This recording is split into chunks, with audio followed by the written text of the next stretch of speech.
Hey there. Happy holidays. I'm coming home from an event. I haven't gotten to teach much, but I've got an hour drive. So I thought, why not now?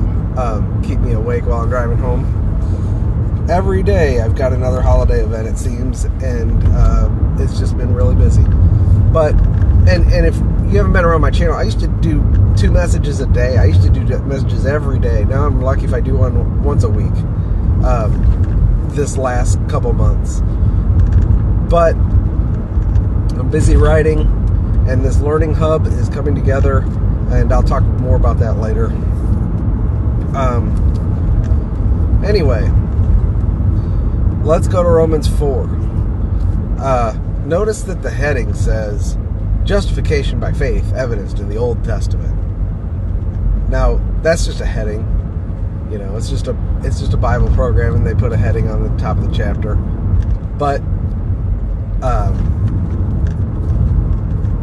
it's significant because that's their view of the argument. Because anybody who was to write a heading on this chapter would likely say something similar, because this chapter is Paul's argument that justification has always been by faith and never by works. And I had another hyper-dispensationalist today get on my wall, and these are, I don't know what's wrong with these people. They get on your wall, and they're so rude. And they say, you're not rightly dividing the word, you know. James is for the Jews, you know. And you need to distinguish between Israel and the church and understand the difference between the prophetic program and the mystery. You're on the milk. That's what this guy told me. And the irony of these people is that they reject all the Pauline mystery truths. They think the mystery was the gospel, that no one could have ever known in the Old Testament that Christ would die and be raised. None of them had a promise. None of them had a prophecy. You know, they're ignorant of the Old Testament. They're actually very ignorant of the Bible, but they sound like they know the Bible because they repeat these arguments that all come from a couple sources. And it's just a grid that gets, what it really comes down to is James is for the Jews. It's a catchphrase that sums up their whole argument. James is for the Jews. What do you mean? Well, the Jews used to be justified by works, and he wrote to the tribes. When they get on your wall and say James was written to the tribes, you can know immediately that they're a hyper-dispensationalist, and you can anticipate their whole argument, because they're just going to repeat the same barf on your channel that they repeat on everybody else's channel. Here's the thing. They come on your wall, and they I don't know that they listen to the message at all. They're just looking for an opportunity to say James is for the Jews. It makes them feel good to say it. But their view is that the way they can know their grace is at least James wasn't for them. That's pretty much their gospel, is James is not for them.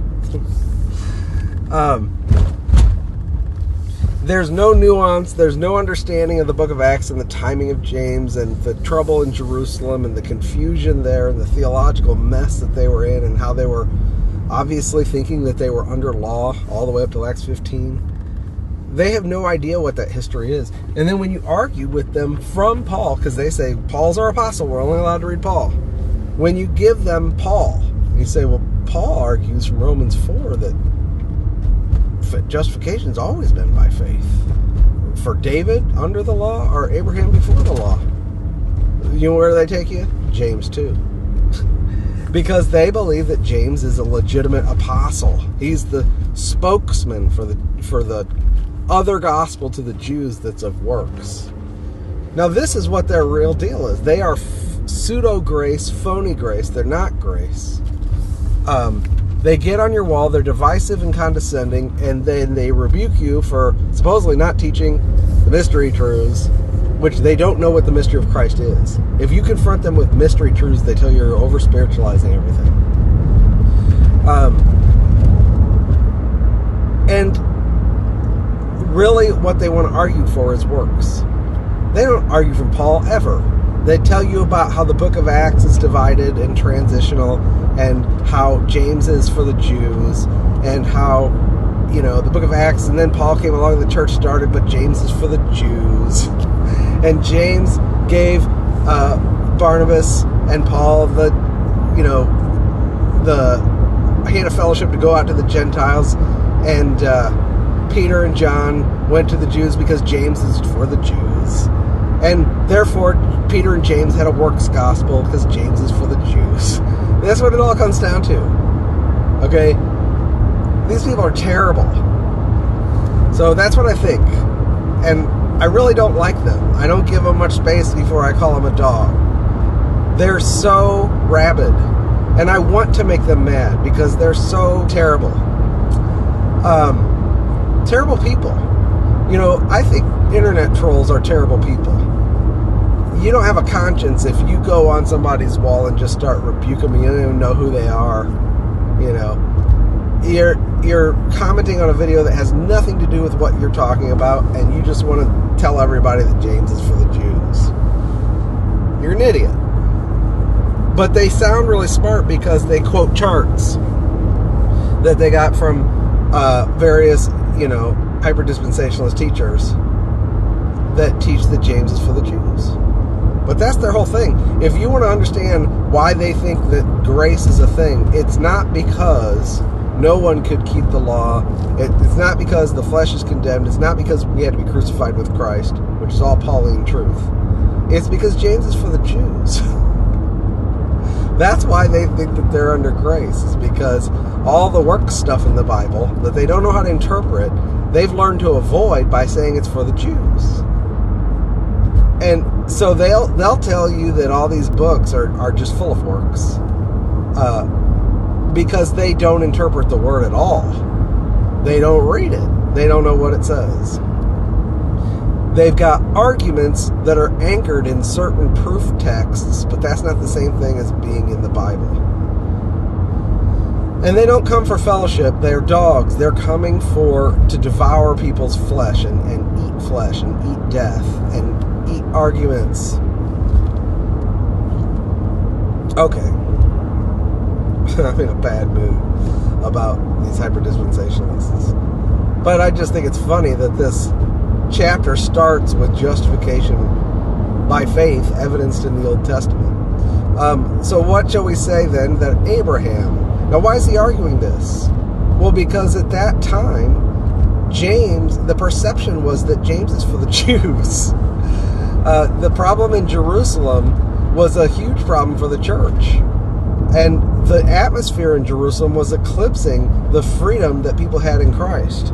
And there were Jewish believers who, on the one hand, believed in Jesus, but on the other, as James said, were zealous for the law and were accusing everybody of apostatizing from Moses and accusing Paul of teaching a license to sin.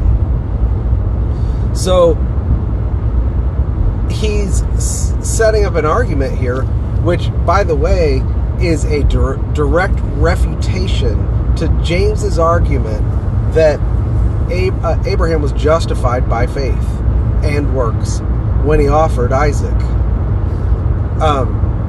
He says, what shall we say that Abraham, our father, pertaining to the flesh, has found?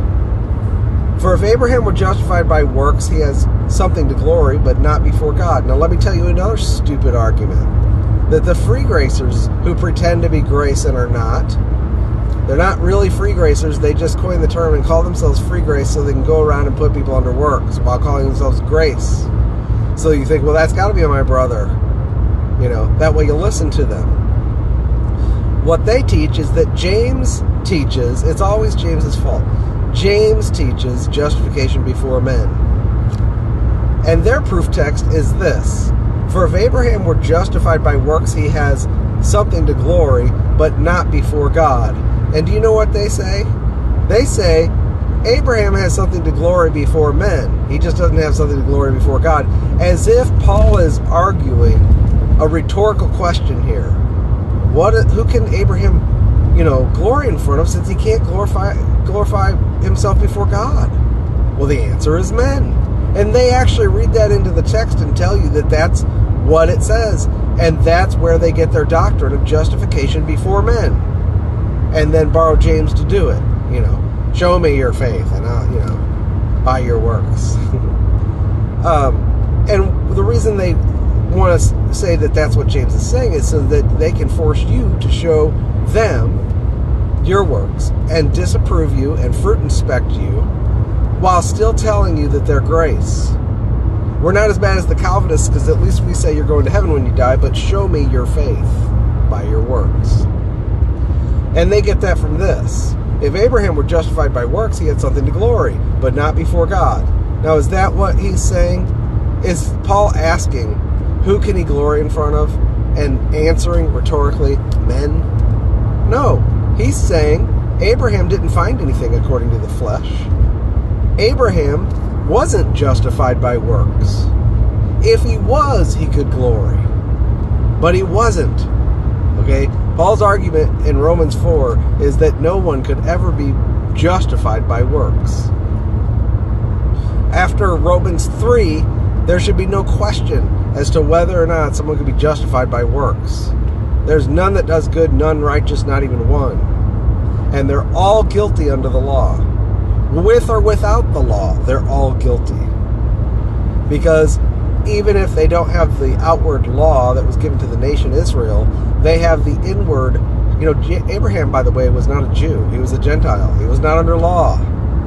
And yet, he was guilty. Not justified by works. Guilty. Judged guilty by works. If you're going to try to be justified by works, you are guilty. And notice how he says flesh. As pertaining to the flesh, what has he found? Flesh and works go together. To be justified by works is the essence of living in the flesh. See, the pastors have told us that living in the flesh means doing naughty things and not going to church and not tithing and complaining about how abusive your pastor is. They say that's the flesh. You're in the flesh. No, to be in the flesh is to seek to be justified by works. And you'll see that all the way through Romans 4 through 8. If Abraham was justified by works, he has something to glory, but not before God. Or what says the Scripture? Does it say he was justified by works? No, it says he believed God, and it was counted to him for righteousness. Now to him that works is the reward, not reckoned of grace, but of debt. What does that mean? If you work, that means that if you were to be justified by works, the reward would be something that God owed you as a debt. It's to put God in your debt. Well, this is where we get the phrase where we talk about how we cannot put God in our debt through our works. The reward here is the first item that Paul mentions with respect to justification. Not forgiveness of sins, the reward. And where is he getting that from? Well, this whole chapter is built on Genesis 15. And what is that? That's where Abraham was declared righteous apart from works. In fact, it was while God made a covenant with Christ. According to Galatians 3, when Abraham was put in a deep sleep, a horror of a great darkness fell upon him, he put in sleep, which was a type of death. Like Adam, when he was put to sleep, so that God could bring a rib from his side and bring forth Eve. Well, God put Abraham in a deep sleep so that he could make a covenant with Abraham's seed, which is Christ. And so then he had Abraham prepare the pieces of the sacrifice, right? And then he put Abraham to sleep. And then the oven and the torch passed through the pieces of the sacrifice. Now, in the Old Testament days, they would walk through the pieces of the sacrifice, both parties of a covenant. And the idea was, whatever happened to this animal, so be it unto me if I don't fulfill all these promises. So it put you under obligation. Well, Abraham is actually passive, and he's not walking through the pieces, and there is no obligation on him. God obligated himself by walking through the pieces with Christ. And we learn from Hebrews 6 that God, because he could swear by no greater, he swore by himself, and he made a covenant with himself, so that the promise may be sure to all the seed, and that the immutability of his promise to the heirs might be known. He raised his hand and swore. Because he could swear by no greater, he swore by himself, while Abraham was sleeping. And himself is two parties. It's the Father and the Son, and this is called the everlasting covenant. It's a covenant not with Israel. It's not the old covenant. It's not the new covenant. It's a covenant between God and Christ that, according to Hebrews 13, makes Christ the shepherd of the sheep, and gives him a command to lay his life down for the sheep. And that comes from, we see that in John 10. He received a commandment from the Father to lay his life down for the sheep. And because he did that, he becomes the seed to whom all the promises are made. And we learn this this is Pauline truth. This is a mystery that was actually really clarified by Paul in Galatians 3, where he talks about how the seed that was promised to Abraham was not many, but one, and the seed is Christ. And God confirmed the covenant with Christ in Abraham's time. Well, when? Genesis 15. Paul builds his doctrine of justification around Genesis 15. Why is that important for this chapter, that you understand that? Well, number one, you need to know where the verse comes. Abraham believed God and it was counted to him as righteousness. And when that happened, which Paul's going to argue, was 50 years before he offered Isaac. But the other thing is, this chapter starts with God saying, "Fear not, Abraham, I am your shield and your great, exceedingly great reward." That's where Paul is getting the reward. And the reward for Abraham was to really, eventually, to see the fulfillment of the promise that in his seed the nations will be blessed. And the name will be great. That's his name, but it's the name of his seed. Abraham's name is great, but Christ received a name greater than angels by inheritance, according to Hebrews 1 and 2. He was given a name much more excellent than that of angels. He has inherited a more excellent name. His name is great, not only on the earth, but in the heavens. God told Abraham, "I'll bless those who bless those who curse thee." And everybody thinks that that's talking about Israel. No, that's talking about Christ. And everybody thinks that the land was promised to Abraham, but Abraham never inherited the land, and Israel never did either. You know why? Because Christ is the seed to whom all the promises are made. And if you don't understand that, then you don't understand the prophecy, the prophetic word. You know, we are kind of like close to the rapture community that preaches a grace gospel, but then gets you totally distracted and drunk with rapture mirages every week. Urgent now, red alert, Jesus is coming. My secret intel told me he's coming last Friday, but then I had a dream that clarified it. It's actually next Tuesday. And they just go on and on and on with this stuff. But they also teach that you need to support Israel and bless Israel. What is that? Because they think that Israel being in the land is the possession of their inheritance, when God didn't give to Abraham and his seeds, which are many, but to one seed, which is Christ. Christ is the seed to whom all the promises are made, because of the covenant that shows up in Genesis 15, while Abraham was asleep. But Abraham is a beneficiary. When Christ takes possession of what's his, Abraham will also get what's his. The city whose builder and maker is God. That's his reward. That is the reward of faith, and it's Christ's inheritance. And it's actually also Christ's reward for his work. So Christ does have a reward, which becomes the allotted portion of the saints of the light as he becomes their reward. Fear not, Abraham, I am your shield and your exceeding great reward. Okay, so if the reward was by works, then the reward is not reckoned of grace, but of debt. Now, what's the difference between debt and grace? Grace is given to you. It's the inheritance and the reward and everything in Christ given to you freely by faith, because God chose to give it to you out of His generosity. And there's no way for you to qualify for it by works or by the flesh or by your efforts. The only way to qualify for it is to be in Christ, because He's the seed to whom the promises are made. See, justification is not just about making you right. It has nothing to do with making you right. It makes you qualified for an inheritance. And an inheritance is for bad people or good people. It doesn't matter. If you're an heir, you get the inheritance freely. And it's unilateral. It's yours. And not only is it yours as a gift, it's also yours by right. That's what justification is.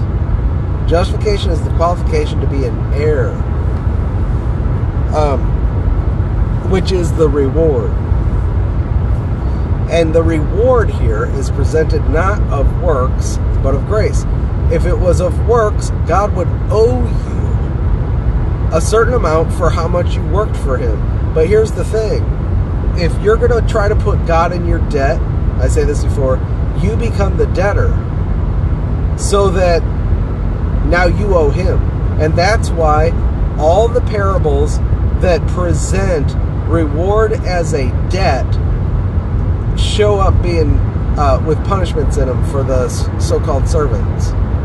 That's not talking about salvation. That's not talking about any kind of doctrine of how to be sanctified or how to please God. That's talking about the wage system of trying to put God in your debt, thinking He's the hard taskmaster and not understanding who He is and what the inheritance is and what justification is. If you seek to earn something from God as a debt through your works, you're going to get punished. That's what He owes you. If you want justice, you're going to get punished. If you want God to give you what you're owed for your service, it's a punishment, it's a beating, it's outer darkness. It's weeping and gnashing of teeth. You're not even profitable. You're less than profitable. You're an intolerable burden. If you want to talk about what God owes you, according to the law and according to justice, He owes you a beating, and there's to be a reckoning. And if you are someone who serves the Lord and you don't have that view, then you can't serve the Lord, because you will not be someone who is of grace. And you won't have the gospel either. So all the free gracers, so-called free gracers, who love to boast in James and justification before men and glorying before men and Abraham's right to glory before men but not before God, who think you're going to get a reward at the end of the day for beating the saints and telling them God's going to punish them, and beating the saints and telling them that they have to work to earn what's already theirs, you've got a punishment coming. And you should know it. In fact, they do. That's why they teach so heavily on punishments. Their own conscience forces them to do it. They know they're under the wage system. And if they're honest at all, they know that they've got nothing coming to them but punishments, because they're not faithful. They're not faithful. Christ is faithful. That's the standard. None of us are faithful. And yet, in grace, He does give us, sort of like He gave Adam and Eve. He gave them the garden to tend. Did they have to build the garden? No. Did they make the garden? No. Did they plant the garden? No. Did they do anything to make the garden come about? No. They walked around in what was already abundantly available to them because of God's generous provision and enjoyed it. And that was to be their work, was to tend to the inheritance. Everything is yours. Just take care of it. It's a stewardship of something that's given to you. It's not something you earn. The garden is sort of like a picture of the church, where all the riches of Christ dwell and are a pleasant land. And he says that, in 1 Corinthians 3, you are God's field. You are God's building. And he says, we're nothing. The ministers are nothing. One plants and one waters, but it's God who gives the increase. But we're co-laborers with God by His grace. And we have a reward, amazingly enough. See, in His generosity, on the one hand, you can't put God in your debt. So if you're going to go by the wage system of trying to earn the reward, you're going to get a punishment. That's what you should expect. But if you are enjoying grace, it's because you know that the Master is generous, right? And so you don't go heaping up burdens on people. You reduce the demand. You think about the stewardship, the guy that was being put out of his stewardship. Now, it's interesting that parable comes right after the parable of the prodigal son. And they're both connected because there's the love of mammon. Jesus said you can't love God and mammon. You'll hate the one and love the other. As a summary of the two parables. And one has a kid who squandered his father's inheritance. And the other has a squandering servant who squandered his stewardship. What's a stewardship? A stewardship is all the riches in the house of the heirs that you take care of, making sure the heirs get what is theirs. That's what we have as a stewardship. Remember, Paul said, count us stewards of the mysteries of God, and they're stewards of the economy of God with the riches of Christ. It's a stewardship, meaning all the riches in the house, which are for an inheritance for the heirs, we have the ability to distribute these. A ministry is giving out something, not putting demands on people. If you put a demand on people and say, what do you owe God? Well, okay, you don't understand that this is a son and an heir. You're treating him like a slave. So that means you don't know who God is either. You don't know grace and you don't know the gospel. You are disqualified. Your punishment is coming. But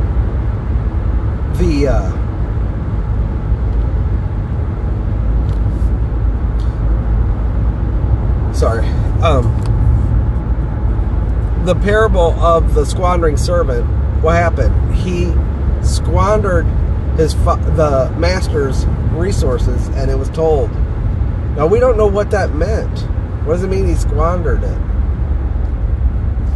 But what he did was he went to the other servants and he said, how much do you owe the master? And they said, well, 5 measures of oil, or, And he said, okay, write it down to 2. And then somebody else, 10 measures of oil, down to 5. What was he doing? He reduced the demand. And it was because he knew he was going to be put out of his stewardship, and he was looking to make friends with them. And then he was actually commended by the master. He actually received praise for that. Wait a second, he's suffering, he's causing the master to suffer loss. Well, see, you don't know who the master is. The master is the master in the second parable is the father in the first. And he has an unlimited supply of the inheritance, and he just wants to give it out. He's not interested in putting demands on anybody. And when this guy finally realized that he needed grace, he started reducing the demand on people. And he was commended by the Father because now he was actually serving God. He was commended by the Master. He's serving God. His service became real because it was according to grace. That's what that parable means.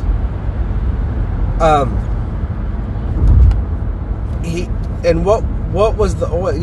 Think about the 5 virgins, how they owe oil. They don't have enough oil. Most people believe that represents a spiritual life of satisfying God, and they're all in debt. We're all in debt when it comes to satisfying God with a spiritual life, and we're all impoverished, and we're all squanderers, and we're all causing loss. But what's sick is some people actually think that it's their job to go around and increase the demand and say, you better pay the master what he owes. what you owe as if we're in debt. And they think that they're going to get rewarded for that.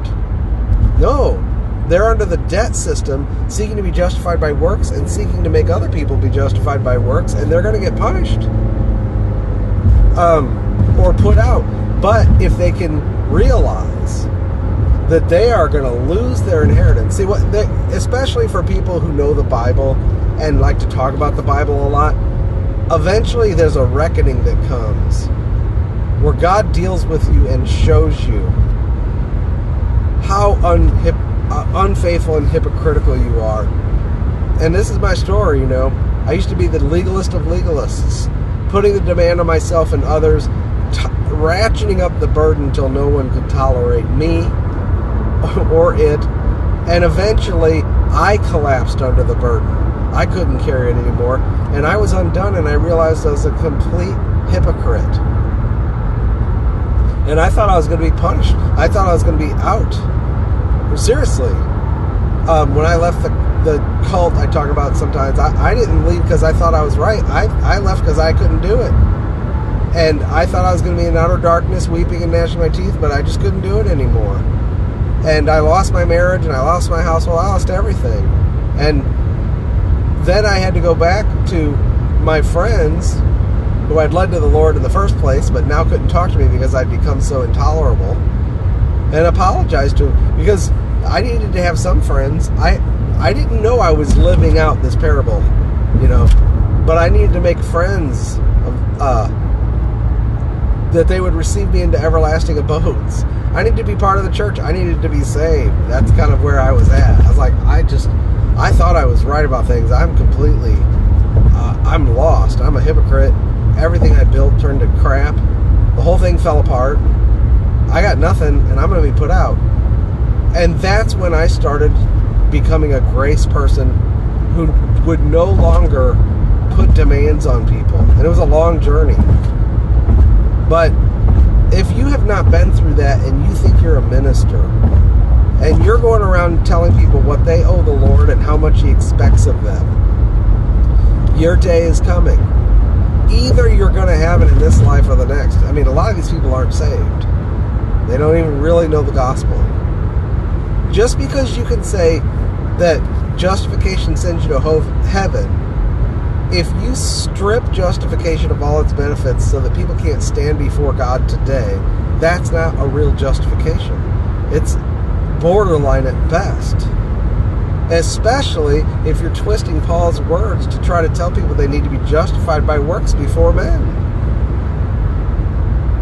Most of the people, even the people who seemingly have argued that salvation is eternal and you can't lose it, a lot of them aren't saved because they don't know that salvation is Christ Himself.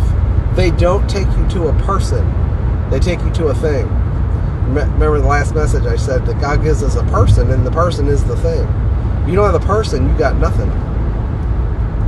And salvation that the apostles preached was not going to heaven when you die. It was receive the Spirit, who is the blessing of the gospel and is God Himself. You're reconciled to God. You have peace with God. You can stand in this grace which you've received boldly, having been justified by faith in Christ. Everything is yours. This is the way a true believer who knows grace is going to minister. They're not going to put you under debt to earn a reward.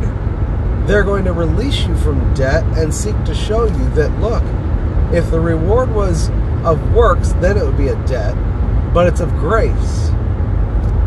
So we made a lot of people mad when we started teaching that the reward is not a matter of works, it's grace. And some people just can't even figure it out at all.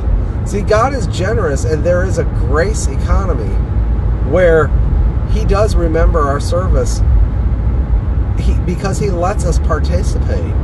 But that participation is an enjoyment.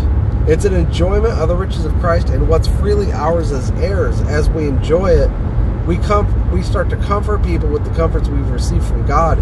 We become stewards of grace and release people of their burdens. Well, it's our pleasure to do that. It's an honor to do that. It does not feel like a work. It doesn't feel like works. And yet, God is faithful to remember it all. And He's going to have a memorial. There will be rewards. Don't think that there's no rewards in that day. But they're not for anyone who thinks that they've earned it. All those people who think that they've earned a reward have nothing waiting for them in that day. If they're saved as yet through fire. 1 Corinthians 3, when it talks about that, it's not talking about the average believer. He was not talking about them, even the carnal saints. He said, you are God's field, you are God's building. Now, if anyone builds on this foundation, and he said, I, as a wise master builder, have laid a foundation. No other foundation can be laid other than that which is laid with Jesus Christ. But if everyone who builds on this foundation needs to take heed how he builds. If we build on this foundation with wood, hay, and stubble, the day will declare it, and it'll be burned off. And yet that person will be saved as yet through fire. But if anyone builds with gold, silver, and precious stones, the work will remain. It'll survive the fire because it's incorruptible, and it'll actually be found to glory at the revelation of Christ, because it is Christ himself wrought into the saints through the comforts of people who know grace. What he was not talking about the saints and their living. He was talking about false teachers versus true teachers, and what kind of teachings to receive, and what is ministry. 1 Corinthians 3 is not about your Christian life, it's about building. And those who build are co-laborers with God, and it's God who gives the increase. And he acknowledges that. And he says we're nothing. And yet we have a reward. Why? Because of our work? No, but because of the generosity of God himself. That's it. And when you learn, like the parables in Luke, what you learn is that the reward is based entirely on the generosity of the master, not how hard you worked or how much you worked. The parable of the 11th hour laborers. When the people who've been working all day said, how come you gave them the same wage as us? He said, is your eye evil because I'm good? The point is that the reward comes out of his generosity. And he is not unrighteous to forget anything. You've got rewards coming to you that you didn't even know, because your heart is a garden to the Lord. And there's fruit that no one's ever going to see. But he sees it because your heart is a garden. Read the book of Song of Songs. He loves to get you alone, a garden enclosed, a fountain shut up, sealed, a hidden fountain. Every groan towards him, every tear, every thank you, I believe is going to be gloriously rewarded. He says he will not, if you give a glass of water to a disciple in his name, you will not lose your reward. And the rewards, whatever they are everlasting and incorruptible. Now, we don't have any capacity to understand what that means, because everything that we get, we're tired of it within 5 minutes. But whatever he's going to give for the smallest little deeds is going to be something that you'll enjoy unceasingly for eternity. It's incorruptible. This is all the exceeding riches of his grace and kindness towards us in Christ. It has nothing to do with anything you've done. And yet, there's an acknowledgement of anything you've done. But it's not, because if you did it thinking that you put God in your debt, you get nothing. If you did it while you were thinking that, then that means that's what you were peddling to others, and you were damaging the building. And Paul said in 1 Corinthians 3, if you damage God's building, if you destroy God's building, God will destroy you. Now that's talking about false teachers who aren't even believers. But there will be a great bonfire, and I want to finish this book, I'm about halfway through, called Just Let It Burn. And it's going to be talking about the institutional church system and the pastors, and why you should leave, and why it's okay to leave, and your conscience should approve of it, and the Word approves of it. But also, it's going to talk about the big bonfire of all the corruptible things that we're glad to count loss, count as refuse for the excellency of the knowledge of Christ, that are all going to burn up in that day in an instant, in the twinkling of an eye, when we put on incorruptible, and the corruptible things are all burned off. They're not going to be brought up and referenced so everybody can see the embarrassing things you did. They're going to be burned off and never mentioned again. The only thing coming out at the Bema Seat in that day is celebration and victory and Christ and his church, the masterpiece of God that he's putting on display. The many sons of God in glory, the manifestation of the sons of God. Okay, and that is our reward, our crown, and our rejoicing, because it's Christ himself who, according to this chapter, is our shield and our exceeding great reward. He gives himself to us. What more can he give you? You know? Well, some people insist he's got to give them a wage, he's got to give them a mansion, he's got to give them crowns, and they demand it, and they're angry about it. That's a tell that they're wolves. If they're angry at you and angry at God because of the supposed injustice of his grace, they are wicked wolves that just haven't been fully exposed yet because they pretend to teach free grace and call themselves free grace. But they're nothing. They are not grace. They're wicked wolves. I really feel strong this year. Coming into 2024, I just feel like it's sometimes going to be really strong. I'm so tired of these people. These people are deceivers. Most of the people who have YouTube channels are deceivers. And they need to be exposed. And they're going to expose themselves because they're going to be so mad at the doctrine we teach. But yeah, the rewards one really alienates them. It alienates some people who went along with us for a while, who get really offended at the grace of Christ and the generosity of God. They hate it. That's what it's talking about in Romans 2. That they despise his mercy and his goodness. Well, guess what? The reward is the first item that Paul mentions in justification when he's talking about the things that we're going to get. Romans 4 is like a bill of rights of the things that we get as sons and heirs. And the first is the reward, and the second is forgiveness of sins and the blessing, which is not just forgiveness of sins, it's called the blessing, which we'll talk about. And then the inheritance and the world to come being subject to us is all part of what comes in justification. And it's by faith apart from works, according to Romans 4. But the first is the reward. And you should learn the phrase, you cannot put God in your debt. And the reward is not of works, or it would be a debt owed to you. The reward is of grace, and you should meditate on it and figure out what it means. Now, if you go to my learning hub at ChristiansNeedTheGospel.com and go to the search thing and type, what does it mean that the reward is of grace? You will get tons of outlines, videos, and questions and answers, like an interview with my teachings, all the things I've taught on the subject, and you can get really deep with all the scriptures. There's no excuse to be ignorant at this point. I'm trying to make tools available now that are going to be really easy for people to tap into a huge wealth of information and confirm things in the scriptures. And that thing's available. I'm testing it. I need some users to go use it so that I can observe how it behaves under different conditions and tailor it to how it's really used and not just how I imagined it would be. But that thing is going to shut the mouth of a lot of people who lie about our teachings, because you're going to be able to question about anything we teach and get a full answer, a verbose answer from my teachings. This has never been possible before, really, in the history, where you could ask a database, what does Paul teach about this, and get full, complete answers from his teachings without having to know all the keywords and have to know the theological jargon. You can just express it as whatever you want, and as long as you can use English to make your question clear, if I've taught on it, the answer will come. And I've just added a whole bunch of stuff to it, so please check it out.